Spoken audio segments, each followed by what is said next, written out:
नमस्ते दोस्तों, स्वागत है आपका गणित दर्शन यूट्यूब चैनल पर।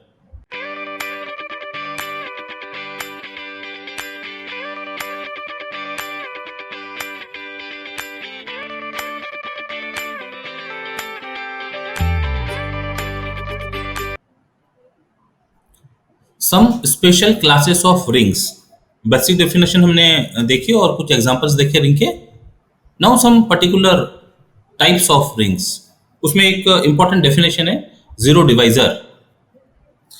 अभी तक के जो हमारा नॉलेज है, दो रियल नंबर सिस्टम का प्रोडक्ट यदि जीरो हो तो उसमें से कोई एक जीरो होगा या दोनों जीरो होंगे। But in ring structure some other concept hold. Let us see. If R is a commutative ring, an element A not equal to 0 in R is called a zero divisor if there exists non-zero element B in R such that product is zero. मतलब ring structure में दो non zero element का product zero हो रहा है, and this zero is zero element of ring.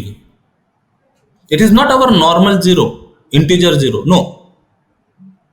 तो इसलिए ये जो सिंबल्स है R, जो हम रियल नंबर सिस्टम के लिए यूज करते थे और यहाँ रिंग के लिए यूज कर रहे हैं, ये डिफरेंट है। ये जो जीरो है इंटीजर जीरो के लिए यूज किया करते थे, या फिर हम यहाँ पर एडिटिव आइडेंटिटी के लिए यूज कर रहे हैं, ये डिफरेंट है। यदि रिंग कम्यूटेटिव ना हो और इस तरह की प्रॉपर्टी ट्रू होती हो, A B equal to zero for A not equal to zero, B not equal to zero, in that case we say A as left zero divisor and B as right zero divisor. ये तो बात होगी zero divisor की। अब commutative ring होने की वजह से a b can be written as b a, means this can further be written as b A, B dot A. So we can say that B is zero divisor of A. Means if A is zero divisor of B in a commutative ring, then B is also zero divisor of A. Or we can say that A and B are zero divisors. दो non-zero element का product zero element हो रहा हो, तो those non-zero elements are zero divisor. तो किसी ring में zero divisor हो रहा है, इसका मतलब क्या समझेंगे? दो नॉन जीरो एलिमेंट का प्रोडक्ट जीरो है। और यदि हमने कहा कि किसी रिंग में जीरो डिवाइजर नहीं है, तो उसका मतलब हो जाएगा दो नॉन जीरो एलिमेंट का प्रोडक्ट नॉन जीरो है। ध्यान से सुनिए, जीरो डिवाइजर नहीं है यदि ऐसा किसी रिंग में कहना हो हमको, तो दो नॉन जीरो एलिमेंट का प्रोडक्ट जीरो नहीं है, मतलब नॉन जीरो है। या फिर दो एलिमेंट का प्रोडक्ट यदि जीरो है तो उसमें से एक एलिमेंट जीरो होगा और एक नॉन जीरो हो सकता है। ये जो कंसेप्ट है ये हमको नेक्स्ट डेफिनेशन समझने के लिए हेल्प करेगा। इंटीग्रल डोमेन,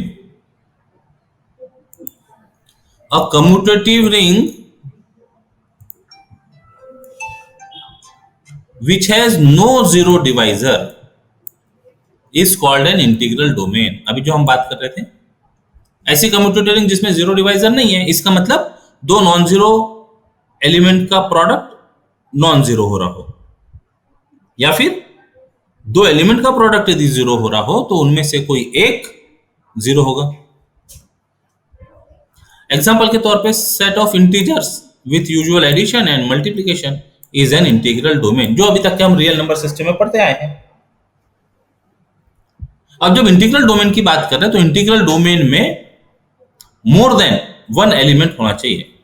एक तो जीरो एलिमेंट होगा ही और एक नॉन जीरो एलिमेंट होना चाहिए।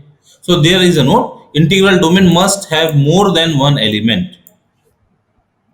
This means that more than one element यानी जीरो एलिमेंट तो होगा ही ना, रिंग बन रहा है तो जीरो एलिमेंट रहेगा। इसका मतलब कि at least one non zero element must be in domain, integral domain. कैसे लिखा जाएगा इसको? यदि ए और बी का प्रोडक्ट जीरो है, ए और बी रिंग के एलिमेंट्स है, इंटीग्रल डोमेन के एलिमेंट्स है, तो this imply either A is 0 और B is 0। ठीक है ना, मतलब जीरो डिवाइजर नहीं है, इस वजह से दोनों में से कोई एक जीरो एलिमेंट होना चाहिए और एक नॉन जीरो। डिवीजन रिंग, तो ये जो इंटीग्रल डोमेन हमने पढ़ा, this is one special kind of ring. Next is division ring, a ring whose non-zero elements form a group under multiplication is called division ring। जब हम commutative ring with unity की बात कर रहे थे, तो जो एडिशन ऑपरेशन था वो तो 5 प्रॉपर्टी सेटिस्फाई कर रहा था, G1 G2 G3 G4 G5। Multiplication operation G1 G2 G3 और G5 सेटिस्फाई कर रहा था। इनवर्स फॉर मल्टीप्लिकेशन की प्रॉब्लम आ रही थी और प्रॉब्लम थी जीरो की वजह से। तो यदि जीरो को छोड़ दें, नॉन जीरो एलिमेंट के यदि इनवर्सेस मिल जाए, तो मल्टीप्लिकेशन के लिए non zero elements group form कर लेंगे और ऐसी रिंग को डिवीजन रिंग कहेंगे। मतलब मल्टीप्लिकेशन के लिए G4 प्रॉपर्टी ट्रू हो रही है with the restriction all elements except zero element, और यदि साथ साथ में कम्यूटेटिव प्रॉपर्टी भी सेटिस्फाई कर ले तो that is called a filled। Commutative division ring is called as filled। मतलब एडिशन के लिए 5 property for all elements of R, multiplication के लिए 5 property G1 G2 G3 G4 G5, restriction in G4, inverses of all elements exist in R except for zero element। So ring R is a field if its non-zero elements form an abelian group under multiplication। तो जब field की बात होगी तो 5 property addition के लिए, 5 property multiplication के लिए और 2 उनके relation, multiplication is distributive over addition. ऐसी 12 प्रॉपर्टी से स्ट्रक्चर फील्ड कहलाएगा।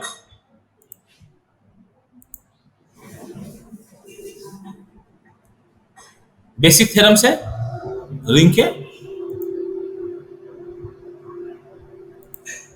Theorem 1, if R is a ring then for all elements A B belongs to R, A0 is equal to 0A is equal to 0। दोनों के बीच में A और 0 के बीच में कुछ सिंबल नहीं, मतलब वो मल्टीप्लिकेशन ऑफ रिंग है। दिखने के लिए ऑब्वियस रिजल्ट लगता है कि कोई भी एलिमेंट को 0 से मल्टीप्लाई करो तो 0, ये हम यूज करते आए हैं। यहां पर इनका प्रूफ देखना है। A into minus B is equal to minus A into B is equal to minus of A into B। ये इंटू बोल रहे हैं, this is multiplication of ring, not our usual into. Minus a into minus B is equal to a b, ऐसे 3 results prove करने। Proof given that r is a ring. अब हमको first property a dot 0 equal to 0 dot a equal to 0 ऐसा prove करना है, तो 0 involve हो रहा है उसमें, तो 0 से रिलेटेड जो रिजल्ट है वो हम पहले रिकॉल कर लेते हैं। तो we know that additive identity 0 belongs to R। इसका जो एड्रेस होगा वो एड्रेस होगा G3 of R1।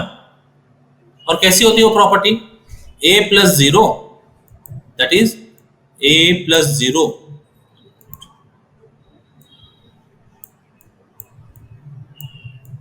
Is equal to A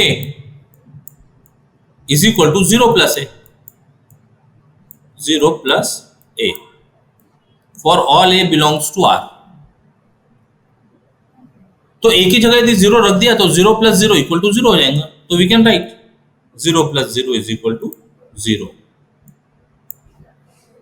अब इसके लेफ्ट में a से मल्टीप्लाई कर लेते दोनों तरफ, a0 is equal to a 0 plus 0 for all a belongs to R। Left hand side is a0, right hand side में डिस्ट्रीब्यूटिव प्रॉपर्टी अप्लाई करते हैं। a को डिस्ट्रीब्यूट करें, multiplication is distributive over addition, a0 plus a0 by left distributive law. Now this A0 will be element of ring, closure property of multiplication की वजह से, G1 of R2 की वजह से। तो इसको 0 आइडेंटिटी के साथ लिखा जा सकता है, A0 plus 0, this is by G3 of R1। और यहां right hand side A0 plus A0 है ही। नाउ एडिशन के अंडर आर अबिलियन ग्रुप है और ग्रुप में कैंसिलेशन लॉ ट्रू होते हैं, तो ए जीरो लेफ्ट साइड से कैंसिल हो गए, बचा 0 is equal to a zero by left cancellation law. तो thus a zero equal to 0 for all a belongs to R. अब जैसे ये रिजल्ट प्रूव किया वैसे ही हम 0a इक्वल टू 0 प्रूव कर सकते हैं। तो जो हमारी आइडेंटिटी थी 0 इक्वल टू 0 प्लस 0, इसके राइट में a मल्टीप्लाई किए, this 0a belongs to r, इसको लिखा जा सकता है 0a प्लस 0, रीजन देते समय लिखना पड़ेगा बाय G3 ऑफ R1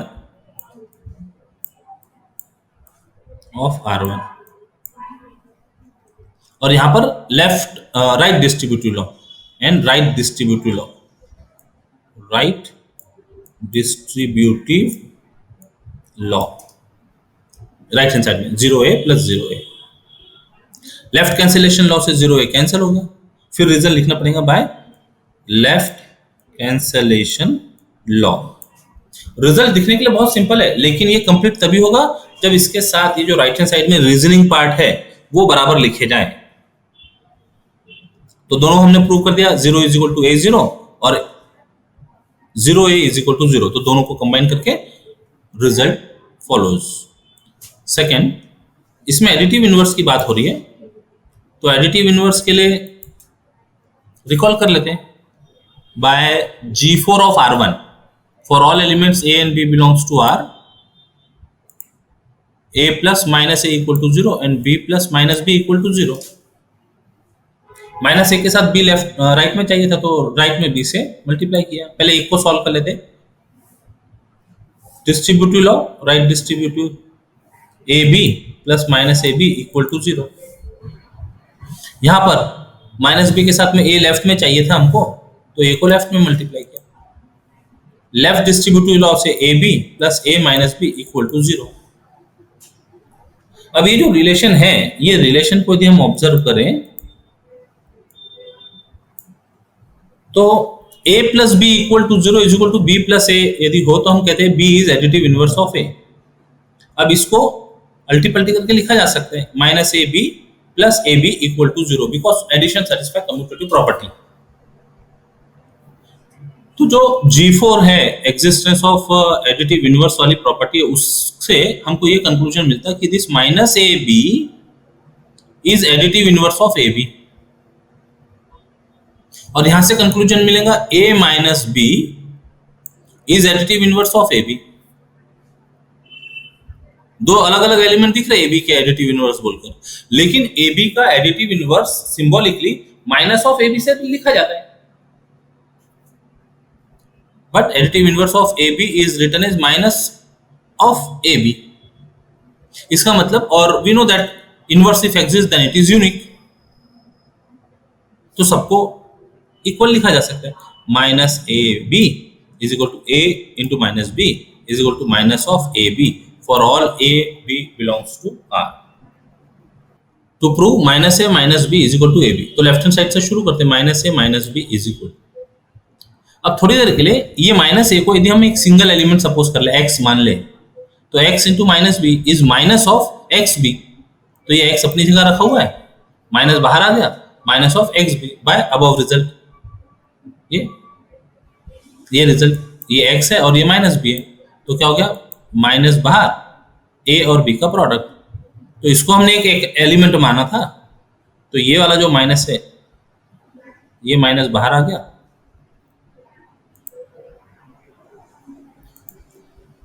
ये माइनस बाहर आ गया, element minus a into b हो गया। अब ये माइनस a इंटू बी है, तो फिर से अबव रिजल्ट से ये माइनस बाहर आ गया अब इसके, और a भी रह गया multiplication. Now this is minus of minus AB. Additive inverse of additive inverse is the element itself. Additive inverse of AB is minus AB और minus AB का additive inverse is AB। ये इस वजह से हो रहा है, ग्रुप में हमने प्रॉपर्टी पढ़ी है A inverse का inverse is equal to A for all A belongs to R। तो इस वजह से additive inverse of additive inverse become the element itself। This completes the proof। Theorem 2 में कुछ पर्टिकुलर रिजल्ट्स है। अभी हम थ्योरम 1 की जब बात कर रहे थे तो उसमें रिंग, जनरल रिंग की बात हो रही थी, उसमें कोई यूनिट एलिमेंट की एग्जिस्टेंस की बात नहीं थी। Theorem 2 is for ring with a unit element. If R is a ring with unit element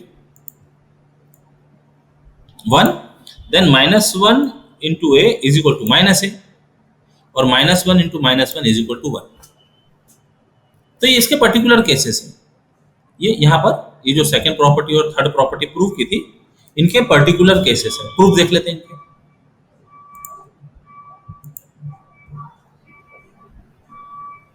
Since R is a ring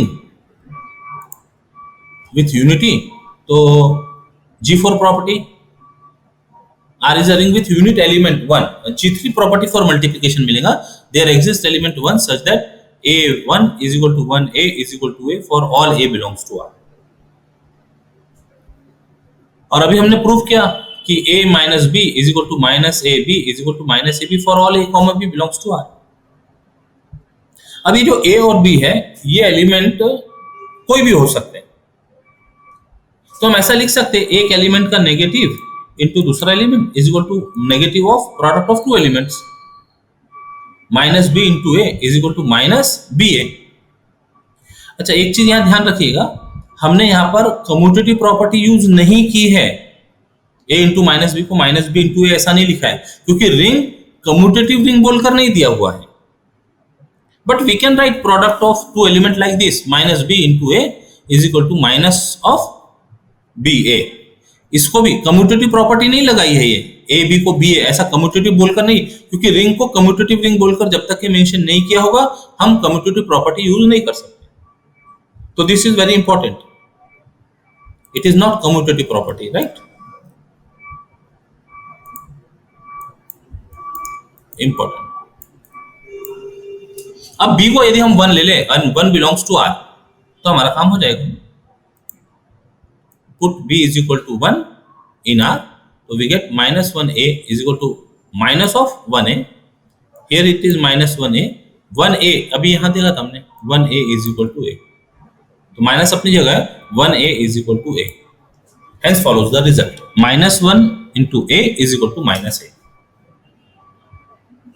और जो थर्ड रिजल्ट था -a minus B is equal to a B, दोनों के लिए a और b के लिए यदि 1 1 पुट कर दे तो -1 into -1 is equal to 1 into 1, and this result is true for all a, तो a की जगह यदि 1 आ जाए तो 1 इंटू 1 विल बी 1। तो जो सेकंड रिजल्ट है वो भी हमको मिल जाता है। Put a and b equal to 1, we obtain -1 into -1 is 1 into 1, and -1 into -1 is equal to 1 by this reason.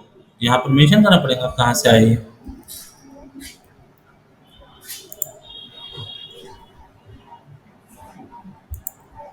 Bye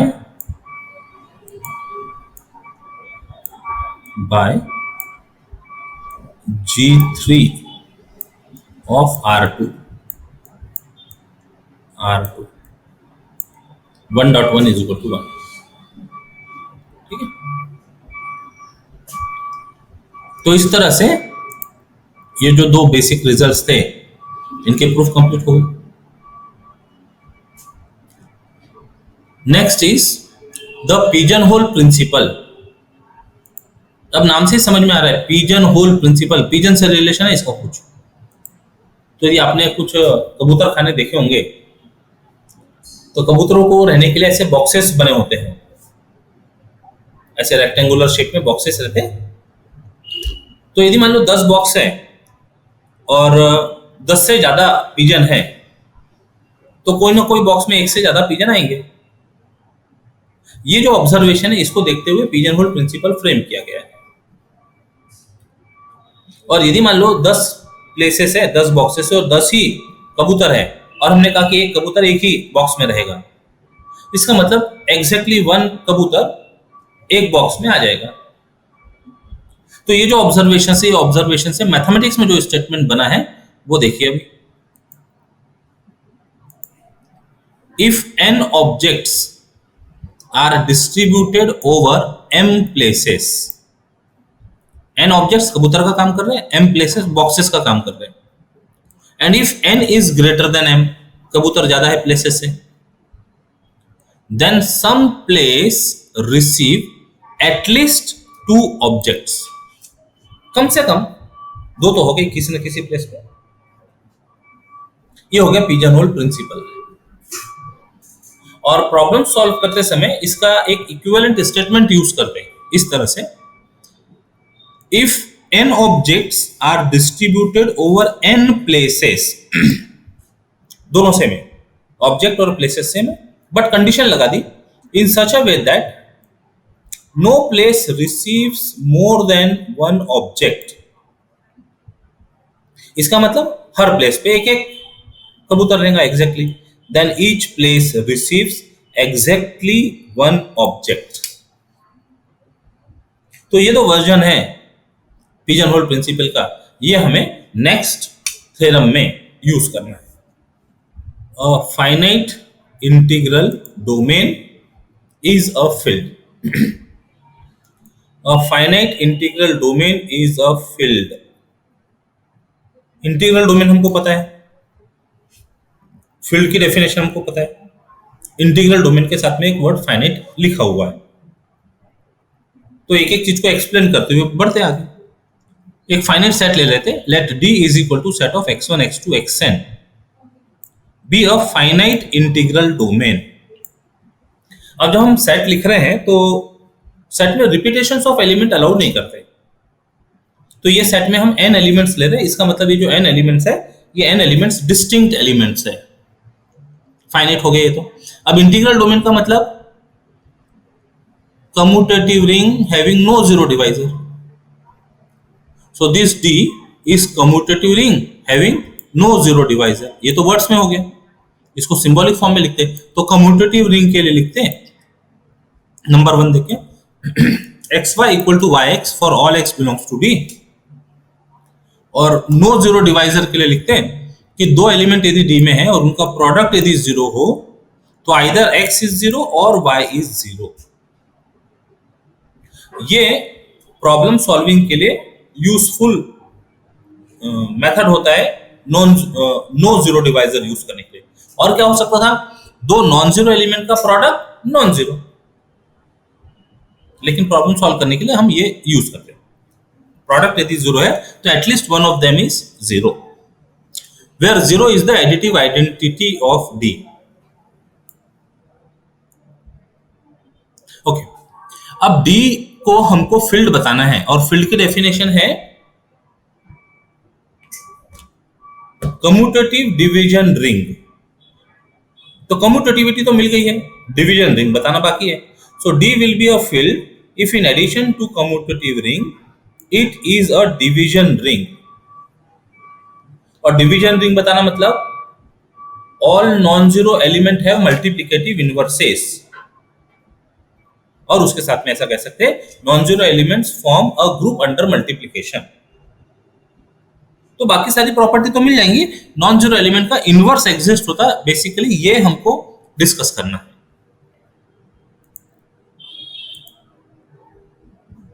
non zero elements of D form a group under multiplication.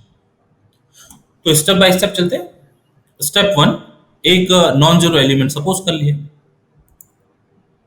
let A be not equal to 0 in D। D में हमने x1 x2 xn बोलकर elements लिए हुए हैं, और ये A D का ही कोई एलिमेंट ले रहा है, इसका मतलब ये D x1 x2 xn में से कोई होगा। अभी उसको हमने डिफरेंट नोटेशन देके यूज किया, A is non zero element of D। तो D के एलिमेंट को D के एलिमेंट के साथ प्रोडक्ट कर सकते हैं, क्लोजर प्रॉपर्टी से वो जो रिजल्ट्स मिलेंगे वो फिर से D में मिलेंगे। So since D is closed under multiplication, therefore ax1, ax2 up to axn belongs to D। अब ये जो एलिमेंट्स मिले, ये एलिमेंट्स फिर से n इन नंबर से या कम हो गए, तो ये चेक करना है कि ये डिस्टिंक्ट है या नहीं है। तो on the contrary we assume that कोई 2 नंबर इक्वल है, suppose ax1 is equal to ax2। अब इसको लिखते समय तो हम जनरल फॉर्म में लिखेंगे, से axi is equal to axj। तो ये 2 अलग अलग एलिमेंट लिए, ये बताने के लिए क्या ले रहे हैं हम, i is not equal to j। अब ये जो राइट में एलिमेंट है axj, इसका एडिटिव इनवर्स दोनों तरफ ऐड कर दिया, माइनस एक्स जे माइनस ए एक्स जे, तो राइट हैंड साइड में एलिमेंट और उसका एडिटिव इनवर्स होने से वो 0 हो गया, और लेफ्ट साइड में ए x i minus A x जे ये मिल गया।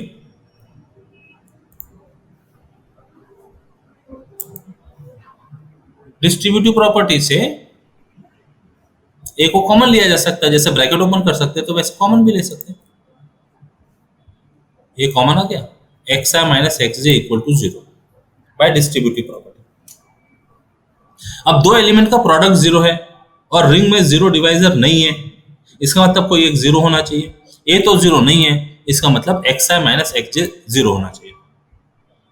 और जब x i minus x j 0 है means x i equal to x j, तो ये जो इंडाइसेस है ये इंडाइसेस इक्वल बन गए। हमने तो लिया था i is not equal to j, तो this contradicts i is not equal to j। इसका मतलब जो हमने अज्यूम किया था कि टू एलिमेंट्स आर इक्वल, ये सही नहीं है। Means all ax1 ax2 up to axn are n distinct elements. एक तो ये बात होगी, दूसरी बात ऐसा हो गया कि xi इक्वल टू xj यदि मिल गया तो हम कह सकते हैं कि जो हमने शुरू में n एलिमेंट्स लिए थे d में, वो अब n नहीं रह गए, n से कम हो गए, तो वहां कॉन्ट्रडिक्शन मिल रहा है। इसलिए हम जो अज्यूम कर रहे हैं कि axi और axj इक्वल है वो सही नहीं है।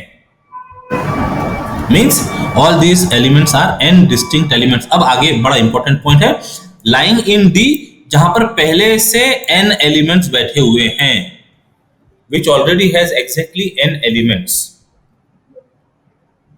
तो पहले से n elements x1 x2 xn बैठे हैं, उनके ऊपर जाके फिर ax1 ax2 axn बैठ जाएंगे, लेकिन ये कोई जरूरी नहीं है कि ax1 x1 के ऊपर ही बैठेगा, ax2 x2 के ऊपर ही बैठेगा, वो इधर उधर हो सकते हैं।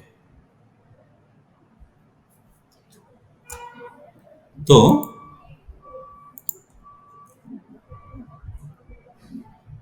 Bye pigeonhole principal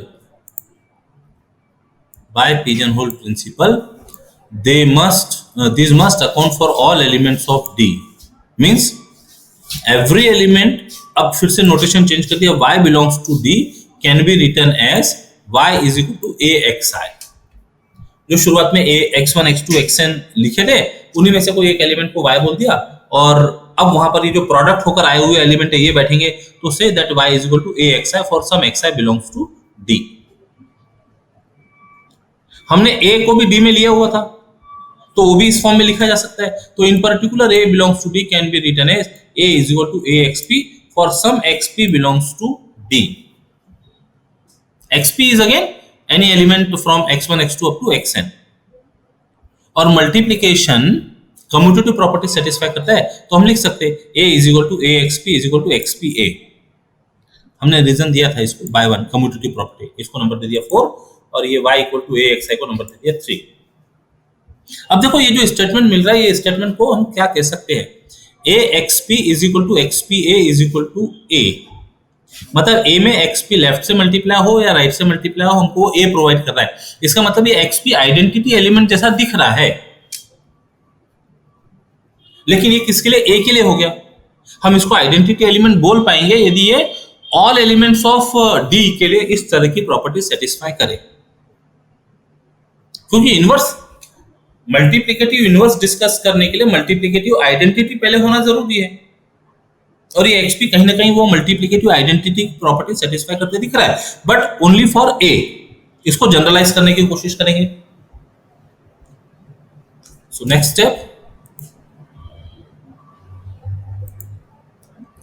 G1 it is clear that D is closed under multiplication क्योंकि बाइनरी ऑपरेशन था। G2 multiplication is associative, ring की डेफिनेशन में होता है वो तो। G3 मल्टीप्लिकेटिव आइडेंटिटी की बात करना चाह रहा है, तो let y be any element in D। वो जो ऊपर लिखा था वो a के लिए दिख रहा था identity, a non zero element लिया था, लेकिन जरूरी नहीं ना कि केवल नॉन जीरो एलिमेंट्स ही D में होंगे, और भी एलिमेंट्स रहेंगे। तो y is any element in D।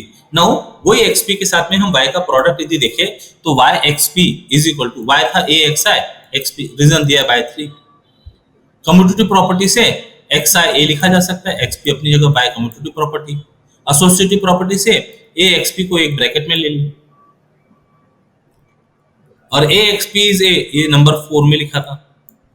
X आई ए को ए एक्स आई लिख दिया again by commutative property, and a x i is y. तो क्या प्रूव किया हमने? Y x p is equal to y, ये प्रूव किया। इसी तरह से x p into y is equal to y, ये प्रूव किया जा सकता है।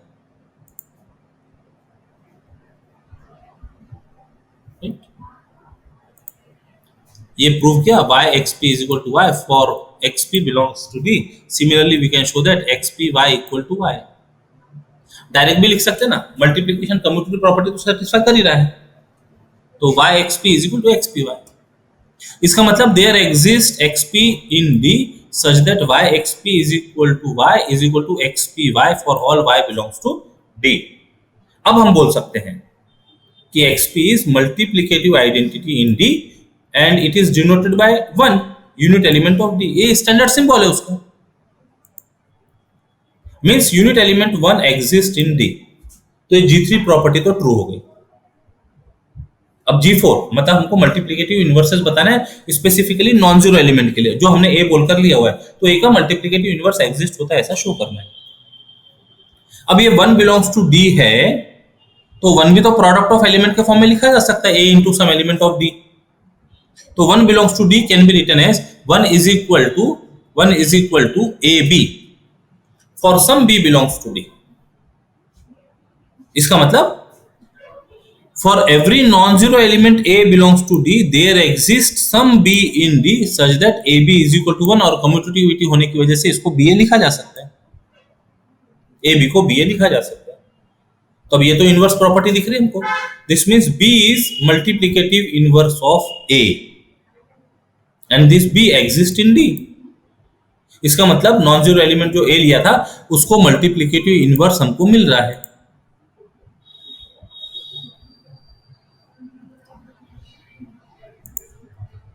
Multiplicative inverse exist in D for each non zero element of D। तो इस तरह से G1, G2, G3, G4 holds, और G5 भी ट्रू है, दिया हुआ है वो तो हमको। Gives non-zero elements of D form an abelian group under multiplication। Division ring बन गई, कम्यूटेटिव है ऑलरेडी, कम्यूटेटिव डिवीजन रिंग होने की वजह से D becomes a field by definition। Hence, a finite integral domain is a field। Very important result है। Prove that every field is an integral domain। Does its converse hold? अभी जो result prove किया था, इसके पहले जो theorem था वो था every finite integral domain is a field. अब बात हो रही है every field is an integral domain. तो पहले ये प्रूव कर लेते हैं। तो प्रूव करने के लिए एक फील्ड सपोज कर लेते हैं, let F plus dot be a field. Field बोला है तो by definition it is commutative division ring. तो commutative division ring means F plus is abelian group, first property, और डिवीजन रिंग है इसका मतलब non zero elements of F form an abelian group under multiplication. Non zero elements form abelian group, इसको precisely यदि कहना हो तो non zero element have multiplicative inverses G4 for multiplication. तो एक कोई non zero element in F लिया तो there exist a inverse in F। हमको प्रूव करना है इंटीग्रल डोमेन, मतलब ring has no zero divisor. तो एक नॉन जीरो एलिमेंट के लिए इनवर्स एग्जिस्ट हो गया, B कोई भी आर्बिट्ररी एलिमेंट लेते हैं, इनका प्रोडक्ट जीरो लेते हैं। अब B का नेचर देखते हैं कैसा मिलता है हमको। तो product a B equal to zero लेकर ए और बी का नेचर फाइंड करने की कोशिश करेंगे। A not equal to zero है, यदि b not equal to zero भी आ जाए और दो नॉन जीरो एलिमेंट का प्रोडक्ट जीरो हो तो जीरो डिवाइजर मिलेंगे। A not equal to zero लिया हुआ है, बी यदि जीरो आ जाए तो हम बोलेंगे this ring has no zero divisor। तो बेसिकली हमको बी का नेचर फाइंड करना है। तो बी की वैल्यू फाइंड करना है, तो बी की वैल्यू फाइंड करने के लिए ए को हटाना पड़ेगा। ए को हटाने के लिए डिवीजन का कंसेप्ट तो है नहीं, लेकिन इनवर्स एलिमेंट अवेलेबल है। ए इनवर्स से हम प्री मल्टीप्लाई कर लेते हैं दोनों तरफ। A inverse a B is equal to a inverse 0। Commutativity multiplication के लिए अप्लाई करते हुए ए इनवर्स ए बी आ गया, और ए इनवर्स 0 हमने रिंग की प्रॉपर्टी पढ़ी थी, यानी element of a with 0 is 0। A inverse a will be the identity element for multiplication, जिसको 1 से डिनोट करते हैं। A inverse a is 1, b अपनी जगह, 0 अपनी जगह। 1 is multiplicative identity in F, and 1 dot B is B by G3 of R2 for all A belongs to F, A1 equal to 1A equal to A। तो क्या किया था हमने, एक नॉन जीरो एलिमेंट लिया था और एक आर्बिट्ररी एलिमेंट लिया था B, दोनों का प्रोडक्ट इक्वल टू 0 बोलकर स्टार्ट किया था, और वो जो B है उसकी वैल्यू देखी, इट इज 0। तो for A not equal to 0 and product AB equal to 0 we are getting B equal to 0। अब यदि मान लो हम B नॉट इक्वल टू 0 लेकर प्रोडक्ट AB इक्वल टू 0 को सॉल्व करें, तो we can show that A equal to 0 आएगा उस केस में। मीन्स if product of two element is 0, तो either we are getting A equal to 0 or B equal to 0 for any combination of elements in F। तो product equal to 0 gives either A is 0 or B is 0, means F has no zero divisors। commutative ring तो थी and it has no zero divisor। तो commutative ring having no zero divisor मतलब integral domain बन गया। F is an integral domain. ये result prove करना था एक तो। Every field is an integral domain. अब कॉन्वर्स की बात, but converse is not necessarily true. Integral domain need not be a field. हाँ, इसके पहले हमने पढ़ा था, लेकिन वो इंटीग्रल डोमेन के सामने एडजेक्टिव था, finite integral domain is a field. एक वर्ड बहुत इंपॉर्टेंट रोल प्ले करता है। यदि फाइनाइट वर्ड हट गया, इसका मतलब इंटीग्रल डोमेन इनफाइनाइट भी हो सकता है, and it is not a field. तो जब इस तरह का हमको कुछ एक्सप्लेनेशन देना हो, तो उसको काउंटर एग्जाम्पल की हेल्प से हम जस्टिफाई करते हैं। So let us consider set Z of integers. Clearly, it is commutative ring having no zero divisor। कोई दो नॉन जीरो इंटीजर लें तो उनका प्रोडक्ट नॉन जीरो होने वाला है। इसका मतलब इसको जीरो डिवाइजर्स नहीं है। Means this ring of integers is an integral domain. अब फील्ड है क्या ये बताना है, तो फील्ड है क्या ये बताने के लिए non zero element group form करते हैं क्या, बहुत बड़ी चीज हो गई। तो non zero element group form करते हैं क्या, नॉन जीरो एलिमेंट के मल्टीप्लिकेटिव इनवर्सेस मिलते हैं क्या, ये चेक कर लेते बस। तो non zero elements of Z do not form a group under multiplication. क्यों? यदि टू नॉन जीरो एलिमेंट लिया हमने सेट ऑफ इंटीजर्स में, तो इसका जो मल्टीप्लिकेटिव इनवर्स होना चाहिए, आइडेंटिटी एलिमेंट 1 है, इंटीजर 1, तो इसका जो मल्टीप्लिकेटिव इनवर्स होना चाहिए वो होना चाहिए इसका रेसिप्रोकल 1/2। लेकिन ये 1/2 Z में नहीं है।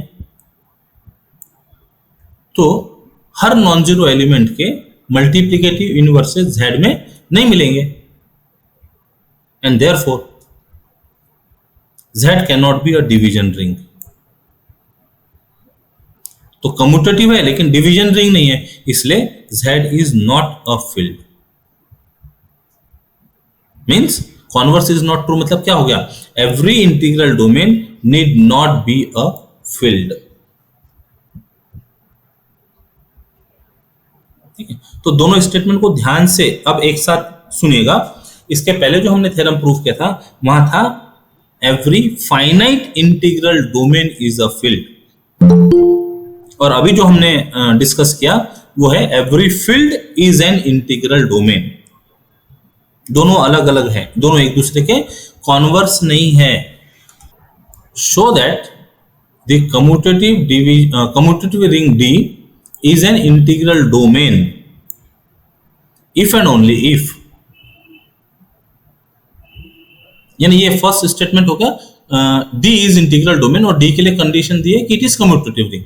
तो d is integral domain if and only if for all a b c belongs to d with a not equal to zero the relation a B equal to a C imply b equal to c. कुछ cancellation law जैसा दिख रहा है ये, if a is not equal to zero और product में a दोनों तरफ सेम साइड है तो उसको कैंसिल किया जा सकता है। तो दोनों पार्ट प्रूव करना है, direct as well as converse. तो कॉमन डेटा जो है वो पहले मेंशन कर दो। Common data is d is commutative ring. अब फर्स्ट पार्ट, तो फर्स्ट पार्ट के लिए d is an integral domain. Suppose d is an integral domain, और प्रूफ क्या करना है हमको, for all a b c belongs to d with a not equal to zero this relation will be given A B equal to a सी। हमको prove करना होगा B equal to सी। तो पहले इंटीग्रल डोमेन को इंटरप्रेट करते हैं। D is integral domain means it has no zero divisors, means दो element यदि D में और उनका प्रोडक्ट जीरो है तो either one element is zero. अब ये AB इक्वल टू AC से शुरू करते हैं, तो this imply AB minus AC is equal to zero.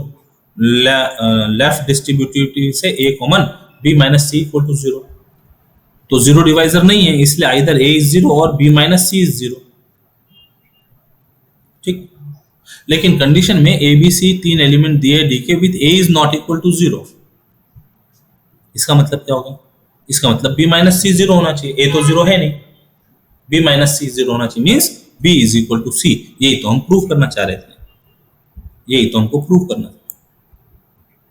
तो this proves direct part, necessary part, converse part. Second part suppose करना होगा अभी, तो for a b c belongs to d with a not equal to zero and relation a B equal to c gives b is equal to c, this is given. और prove करना है कि d integral domain है।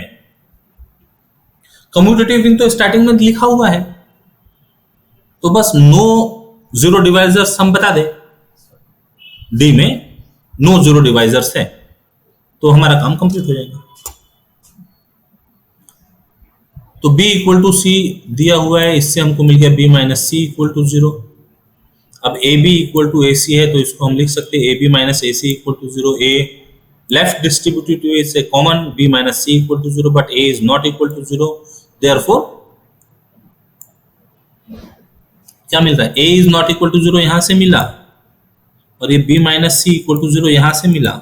मतलब ये दो term का product है जिसमें a is not equal to zero and b minus c is equal to zero है। तो दो टर्म के प्रोडक्ट के लिए दोनों नॉन जीरो नहीं मिल रहे हमको, एक नॉन जीरो एक जीरो। इसका मतलब d has no zero divisors.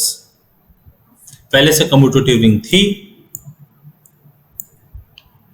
तो by definition d is an integral domain, and this completes the solution.